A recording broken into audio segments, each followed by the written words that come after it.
And so my approach is to get everybody to say something in one way or another. And when that A&R realized that it's not just Tyrone or Quan or Bobby or Hunter that took this challenge, it's 400,000 youth in the foster care system that have made a constructive rap out of that one scratch. I got 614 scratch-offs to start with.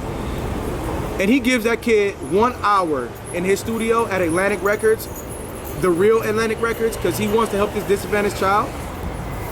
Not only have we fixed error in your communication message matrix that we don't give kids an opportunity for validation, because we placed this kid an opportunity to tell their story. We made them a star. The star is equitable. The star is listed on our exchange, amshow.com. Our kid is now a star on this website. See, there was a case study years ago. There was a young kid who, he created a website where he just let companies put their logo on his website. They submitted $1. The kid made $1 million. He was like 9 years old. I thought that was amazing and I never forgot it. My idea is that since you want to be a star, you deserve that. I'm going to put you on a star just the same way that kid put those companies on the site. It's going to cost $1 to put you a star on my website. Just like the stars of the Apollo. I think the Apollo is, in fact,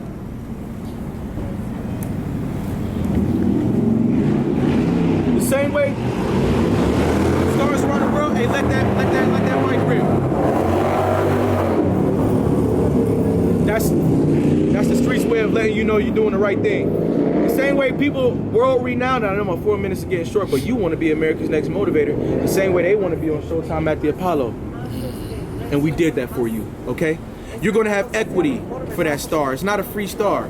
It can be sponsored by someone who joined the Pride Empowerment Network, who is our parent, who's our 501c3 parent.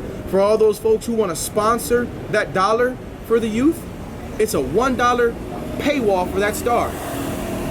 That a star, a kid can now say, a child, a young man, a grown man can say, I am a star. Here's my certificate of authenticity. I have equity in America's Next Motivator because I engaged in his sweepstakes. He had 614 scratch-offs. I did about 40 of them, and now I got a catalog of raps. And in fact, when they gave me a 1 hour shot at Atlantic Records, I went in there and did a real jazzy, quick, raw, authentic tune, just like our kids do in Harlem all the time. And it went something like this: Gucci gang, Gucci gang, Gucci gang, Gucci gang, Gucci gang, Gucci gang, Gucci gang, right? Theoretically. And now I'm a multi-platinum artist because you gave me this scratch off by America's Next Motivator. Now, started off with a haircut, I kept talking to you. You gave me a scratch off, I kept talking to you. I did the scratch off and kept talking to you. Then you brought me on your show, I kept talking to you. Then you made me into a star, I kept talking to you. I graduated, went through barber training and kept talking to you. Then you gave me a job as a barber for America's Next Motivator, and I kept talking to you. I was a child in the foster care system when I met you cutting my hair. You gave me scratch-offs for 10 years, Cedric. Then when I went and got my barber license, you employed me as a barber for America's Next Motivator Corporation, and you didn't leave me hanging there. I kept talking to you. You provided a building where I could live, Cedric. You knew that when I got out of the foster care system, I was gonna be homeless, whether I knew how to cut hair or not. So you created a huge building for me called the Pride Empowerment Network, where guess what? It ain't just about me. Just like it wasn't just about you, Cedric, and that's what I respect about you, Cedric, is that on the first floor, my mama go in there. On the second floor, my daddy go in there. On the third floor, I go in there. On the fourth floor, my sister go in there. On the fifth floor, my uncle go in there. On the sixth floor, my auntie go in there. On the seventh floor, my granddad go in there, but there's an elevator. On the eighth floor, my counselor, my mentors go there, but there's an elevator. On the ninth floor, that's where we all go to create and have fun and ride bikes in the middle of the track, so-called, and get out there and shoot our film in the middle of the track, so-called. So we don't gotta play in the streets of Harlem, Mr. Riley, because of you. On the first floor, though, this is what I love about you so much, Mr. Riley. On the first floor, we don't discriminate against nobody. Ain't that right, Mr. Riley? We're all stars, right? Yes, sir. Is that on the first floor of the Pride Empowerment Network, which is the parent of America's Next Motivator Corporation? Everybody can have a seat inside Empowerment Stadium, which was created by America's Next Motivator platform, and get enriched. Because we are here to serve the dark sides of all people. Let me calm down and not be intense, right? Here to serve the dark, we're here to serve your heart, mind, your brain, your kidneys. The dark side, it don't mean race. It means your inside of your body, your internal organs that have had messages for you. Your stomach been telling you when to stop eating and when to start eating and what to eat and what not to. Your heart been telling you to stop taking that shortcut and to stop doing this and start doing that. Your brain been telling you. Your lungs been telling you to stop smoking this and to start doing this and to do that. Your legs been telling you. Your veins, your blood pressure been talking to you. You had blood pressure, you had high blood pressure at 14 and you knew it. You played games with your blood pressure at 14, didn't you? You put your fingers on your wrist and you was like, that's a strong pulse. You played with it. It was talking to you. Thank you, Cedric Riley, for serving the dark side for America, helping out the foster care agencies, helping out the mental health institutions, helping out the child welfare establishments and the family well-being cause by creating an entire, let it rip, creating an entire operating system that allows me to not only take care of my insides, but record the notes that my insides are saying to me. So when I get inspired and I start speaking and I start turning into that rapper, cause my organs is singing, ain't they? And I start turning into that poet, cause my organs are singing, aren't they? Every organ has an additional frequency for you. I know we're gonna need to save that information once you turn into a star champion. I don't wanna just turn you into a star so I can keep walking up to a two-dimensional paradigm and saying, hey, remember when I made you into a star in 2023 and now it's 2040 and you broke and homeless and I'm rich and you not? No, it's not gonna go down like that. Because see, every time another kid after you is able to use the content you created, you're gonna get royalties for that. So not only did I give you an opportunity to grow and succeed into a man, but I gave you an opportunity to produce media that's now cycling around the world and giving you royalties. So we created a credit union. We've created a data house. We demand the right to our own server. And we know that our storage capabilities, yes sir, another king who heard us from down the street and validated us. He didn't say get off my block. He didn't say scram. He didn't say scram. He said good job, young man. And he know he my OG. He know he my OG. He could have said get that off my block. And I'm a rapper. I know it's supposed to be 4 minutes long. Let me stop. We gotta stop. Hurry up. All right. We are approaching a yottabyte automatically because you're gonna need storage. A yottabyte is the biggest piece of data they got. We created the motobyte, the motivational byte, and we're gonna save it on our own storage and we're gonna save it for the next generation, okay? America's Next Motivator, perpetual sweepstakes. Do the scratch off, join us, become a part of our credit union. Get you a debit card, get you a credit card, and achieve family succession today, family, okay? America's Next Motivator Corp on Instagram. Please, let's do something phenomenal. Hey.